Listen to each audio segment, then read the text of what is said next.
மக்களுக்கு பணியாற்றுவதிலே ஒரு முன்னோடி இயக்கம். நம்முடைய பொன்மனச்செம்மல் புரட்சி தலைவர் எம்ஜிஆர், அதே போல புரட்சி தலைவி அம்மா அவர்கள் குறிப்பாக இந்த கோடை காலத்துல அந்த மக்களுக்கு தாகம் இருக்கின்ற வகையில்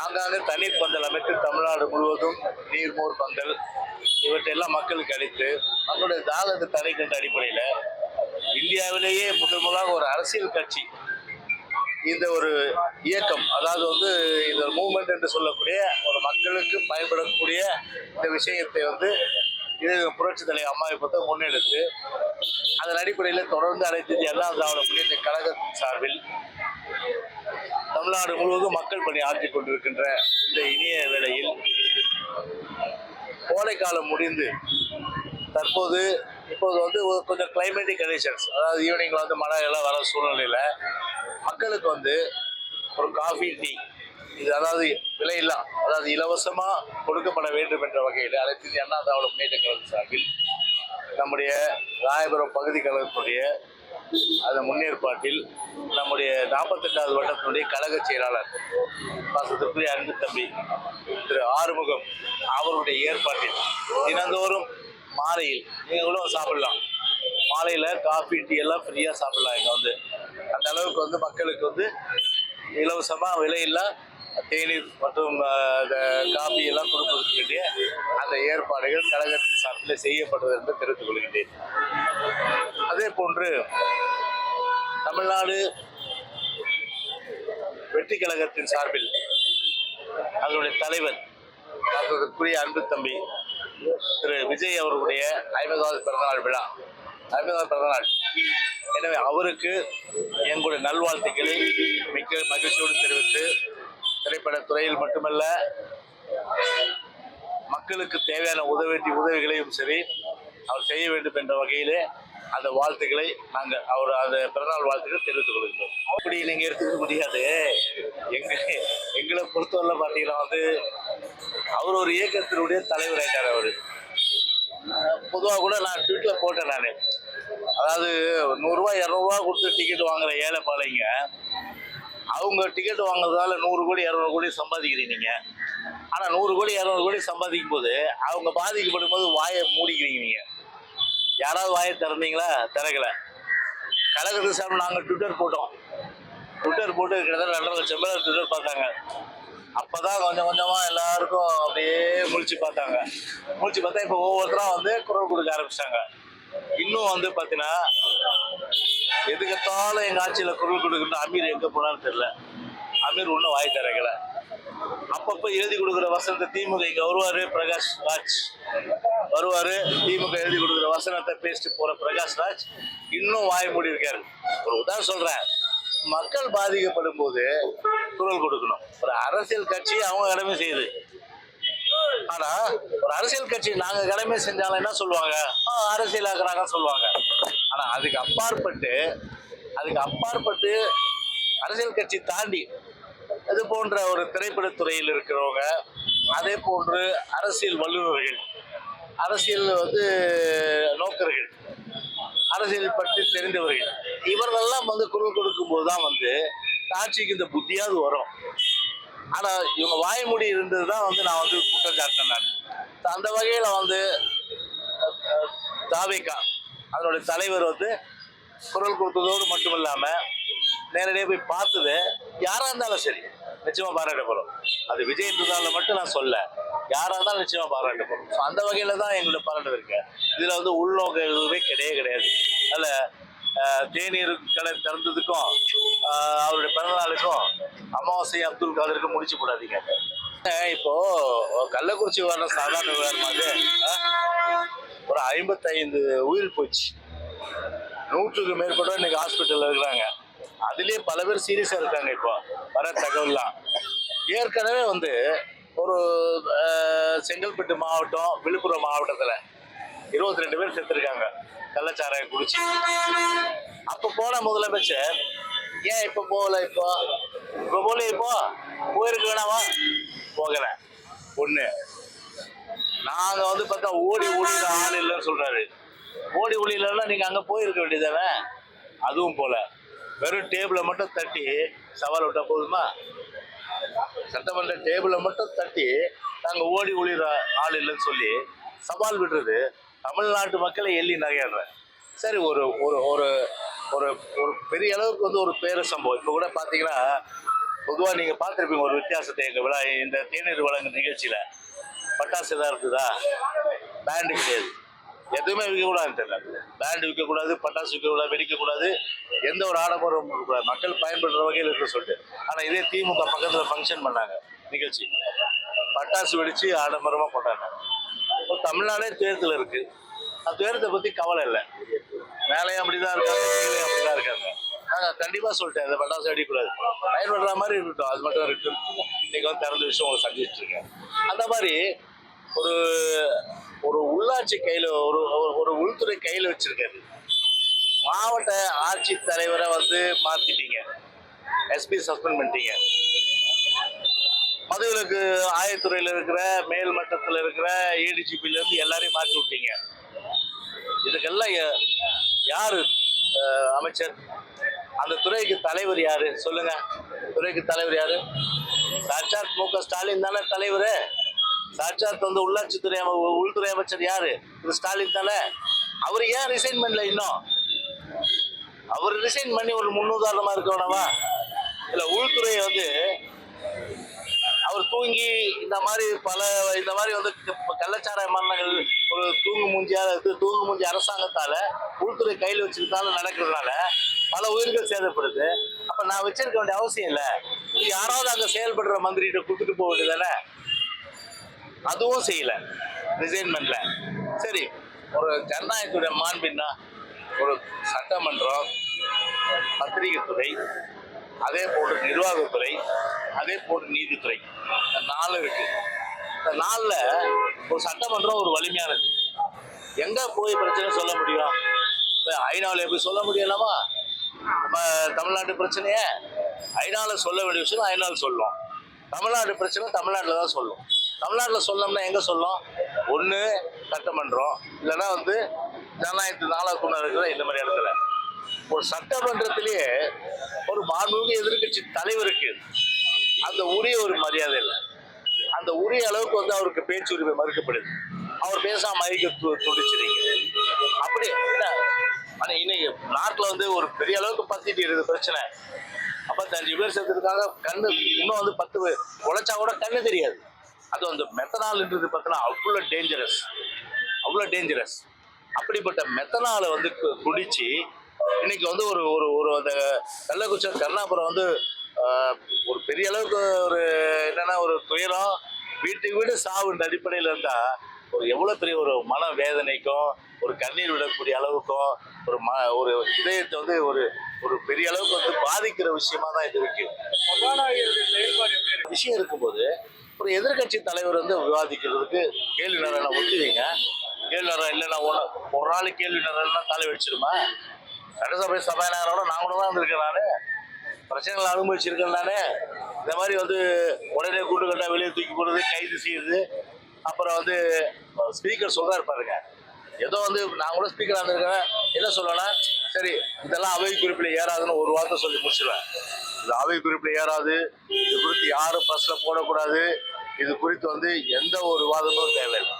அப்படி ஒரு சர்வாதிகாரி மாதிரி வந்து ஒரு ஸ்பீக்கர் இருந்தா அப்புறம் வந்து அது வந்து சர்வாதிகாரிகள் கூடாரமா இல்லை வந்து சட்டமன்ற கூடாரமான்றது சட்டமன்றமான்றது ஒரு கேள்விக்குரியாது.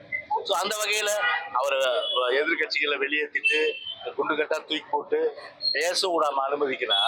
ஒரு ஜனநாயகத்தோட குரல் வலை ஒரு நெரிக்கப்படுது. ஊடகங்கள் தான், சமூக வலைகள் தான் நெரிக்கப்படுதுன்னு பார்த்தா சட்டமன்றத்தில் நெரிக்கப்படுவதுதான் வந்து உண்மையிலேயே வந்து ஒரு வேதனைக்கும் ஒரு கண்டனத்துக்குரிய ஒரு விஷயமா நிச்சயமா இருக்குது. இப்போ ஒரு அதாவது கல்வராயன் மலையில வந்து தான் காட்சி எல்லாமே அந்த மாவட்டத்துக்கு சப்ளை போகுதுன்னு தகவல் எல்லாமே. அதோட நான் ட்வீட் பண்ணேன், கல்வராயன் மலையா இல்லை வந்து இது கல்வராயன் மலையா இல்லை வந்து கள்ளச்சாராய மலையா கூட ட்வீட் போட்டேன் நான். அதை இதுக்கு விடை சொல்ல வேண்டியது யாரு? கவர்மெண்ட் தானே விடை சொல்லணும். இப்போ 600 பேரை பிடிச்சிருக்குன்றாங்க. ஏற்கனவே வந்து செங்கல்பட்டுலையும் விழுப்புரத்துலையும் மரக்கணம் அந்த ஏரியாவில வந்து இருக்காங்க. அந்த நேரம் வரும்போது மட்டும் தமிழ்நாடு ஃபுல்லாக ரைடு ஒரு 200 பேரை பிடிச்சி கணக்கு காட்டி அதோட பிடிச்சிருக்காங்க. அப்போ அதன் பிறகு தொடர்ச்சியாக இப்போ நடந்தது. அப்போ இது எப்படி நடந்தது? அப்போ இந்த சம்பவம் ஒரு அனுமானம் நடக்கும். அப்போ இந்த சம்பவம் நடக்கலன்னு வச்சுங்க, அப்போ தொடர்ச்சியாக வந்து கள்ளச்சாராயம் வந்து தமிழ்நாடு நடந்துட்டு தானே இருக்கும். அது வியாபாரம் நடந்துட்டு தானே இருக்கும். அதுதான் சொல்றேன், இந்த ஒரு நபர் கமிஷன்றது வெறும் கண் துடைப்பு, போகாத ஊருக்கு வழியை தேடுற கதை இது. அதை ஆற வைக்கின்ற ஒரு செயல், ஒரு டைலூட் பண்ற ஒரு செயல். எனவே கண் துடைப்பு என்பது கண் துடைப்பு, ஒரு நபர் இது வந்து கண் துடைப்பு. ஏன் மடியில கணெல்லாம் நான் சிபிஐக்கு விடுறாங்கன்னு சொல்லிட்டு போங்க. ஏன்னா இன்னைக்கு வந்து அப்படிப்பட்ட சந்தேகங்கள் இருக்கு. ஆளுங்கட்சியை சார்ந்த மிக மிக மிக மிக முக்கிய புள்ளிகள், கொஞ்சம் நஞ்சல்ல, மிக மிக மிக முக்கிய புள்ளிகள் அவருடைய ஆதரவோடு தான் வந்து இன்னைக்கு வந்து இதெல்லாம் நடந்தது. அப்போ சாதாரண ஒரு சிபிஎஸ்சிஐடி விசாரிச்சா இது உண்மை வெளிவருமா? இல்லை ஒரு நபர் கமிஷன் போட்டு இதை வந்து என்கொயரி பண்ணா இந்த உண்மை வருமா? கண்டிப்பா வர்றதுக்கு வாய்ப்பு இல்லை. எனவே உண்மை நிலை வந்து உண்மையிலேயே பார்த்தீங்கன்னா ஒரு சட்டத்தின் முன் அனைவரும் சமம், நான் விருப்பப்பட்டவன், தவறு யார் செய்தாலும் அந்த தண்டனை நிச்சயமாக உண்டு என்ற மனநிலை கொண்ட ஒரு முதலமைச்சராக இருந்தா விருப்பம் இல்லாம அதை சிபிஐக்கு கொடுப்பதுதான் சிறந்தது. ஆனா அந்த துணிச்சல் வருமானம் வராது. ஏன்னா தவறு செய்தவர்கள் இருக்காங்க, அதனால எப்படி வருவாங்க?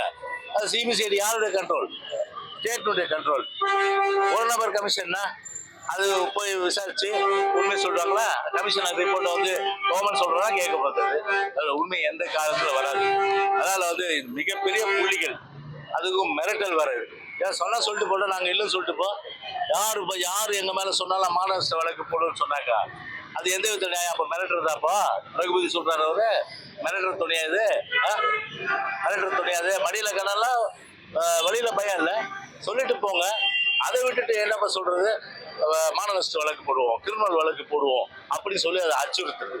அதுல ஒரு சுதந்திரமான, நியாயமான, நேர்மையான குற்றவாளிகள் வந்து சட்டத்தின்படி தப்பாமல் இருக்க வேண்டும் என்று சொன்னால், எவ்வளவு பெரிய பொறுப்பில் இருப்பவங்க அவர்கள் வந்து வெளிச்சத்துக்கு வர வேண்டும் என்று சொன்னால், எதிர்காலத்துக்கு இது ஒரு பாடமா இருக்குன்னு சொன்னா சிபிஐ விசாரணை தான் உகந்தது. சிபிஐ விசாரணை போடணும். மடியில கணம் இல்லை இந்த ஆட்சிக்கு, ஸ்டாலினுக்கு மடியில கணம் இல்லைன்னா உடனடியாக என்ன சொல்லும், சிபிஐ விசாரணைக்கு நான் தயார், நான் வந்து உத்தரவிடுறேன்னு சொல்லி உத்தரவிடு. அதை செய்வாரான்றது கேள்விக்கு. எங்க செருப்பு பார்த்தா கூட தெரியும், நான் போட்டது 199 ரூபா செருப்பு. இந்த செருப்பு ஒருத்தருடைய செப்பலை பார்த்தாலே அவங்க எந்த அளவுக்கு உழைக்கிறாங்க தெரியும்.